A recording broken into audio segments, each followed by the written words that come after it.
arson registry as required by law. Thank you. Okay, counsel, I don't know if you can sum it up better than Ms. McCoy. Not even close, Judge. I do want to express some appreciation to Brett Exton from the centers. He has worked really hard to find a group home willing to accept Ms. McCoy, given the nature of these charges. And she does have a doctor's appointment. The move-in date, I would like to have that reflect. The possible move-in date is May 2nd, which would be this coming Friday. And I also want the court to know that I've enjoyed representing Ms. McCoy. She has actually expressed a lot of remorse for what has happened, and I know she has something she wants to tell the court about today. Okay, ma'am, if you wish to address the court, you may, you don't have to. It's up to you. Do you want to stand up or you want to sit down?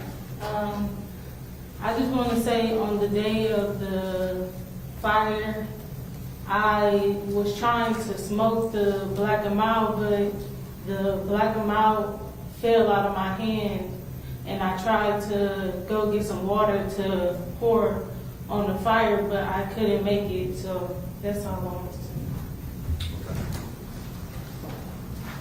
All right, the court has formulated its decision based upon the overriding principles and purposes of felony sentencing, which are to protect the public from future crime by the defendant or others, and to punish the offender using the minimum sanctions that the court determines accomplishes those purposes without imposing an unnecessary burden on state or local government resources. To achieve these purposes, the court has considered the need for incapacitation, deterrence, rehabilitation, and providing for restitution. The court has considered the relevant sentencing guidelines provided in 29-29-11, 29-29-12, 29-29-13, as well as 29-29-19. In reviewing the pre-sentence investigation report, she does not have any significant criminal history. She did take responsibility for her actions, and I'm certainly taking into consideration the thoughts of the named victim, who is her mother, Ms. McCoy. And at this time, I do find that a community control sanction will adequately protect the public. It will not demean the seriousness of the offense. It is therefore ordered the defendant is sentenced to 2 years of community control under the supervision of the Adult Probation Department Mental Health Development Disabilities Unit with the following conditions. You're to abide by all rules and regulations of the Probation Department. Report is directed by a probation officer. Follow recommendation of treatment team. Attend all mental health appointments as scheduled. Take all meds as prescribed. Attend programming as indicated in case plan. I'm going to waive the monthly supervision fee of $20. Random drug testing. Conditions and terms of probation are subject to modification by the probation officer and with approval of the court.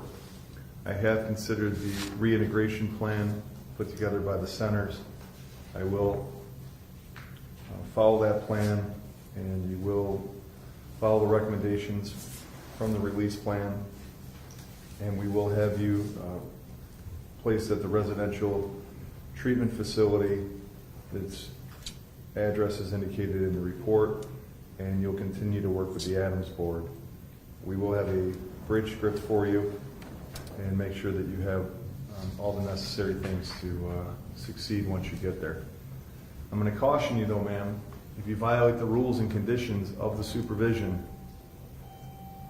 this is a very serious offense, and you'd be looking at a 4-year prison term if you violate. Do you understand that? Yes, I understand. You need to take your medication. That's first and foremost. You understand that? Yes, I understand. And we can't have any issues while you're at the facility. You understand that? Yes, I understand. Okay. To your mother, I appreciate what you said, and we're going to give your daughter all the time and resources that we have to try and get her back on track. So we're going to help you as much as we can. We have a fantastic team that works in the mental health department with wraparound services. So we're going to try and assist you as much as we can, okay? Okay. All right, ma'am, I must advise you of the following, that you do have a notice to register as an arson offender pursuant to 2909.14. Ma'am, you have been convicted of or pleaded guilty to an arson-related offense as described in 2909.13.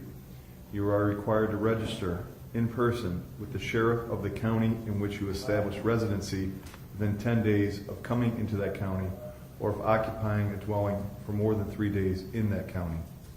You are required to provide the sheriff certain information, including your social security number, full name, and any aliases you use, your residence address, information regarding the offense of which you were convicted or pleaded guilty, a description of any scars, tattoos, or other distinguishing marks on your person, the name and address of any place where you are employed or attend school, any driver's license number, commercial driver's license number, or state identification card number issued to you, the license plate number of each vehicle owned or operated by you or registered in your name.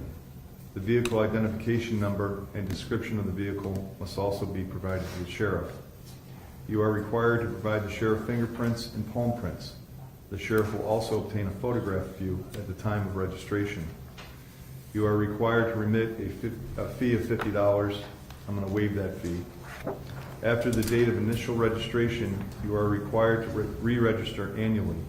You must update and/or amend any of the information described above that is changed and provide any additional information requested at the county sheriff's office within 10 days of the anniversary of the calendar date on which you initially registered.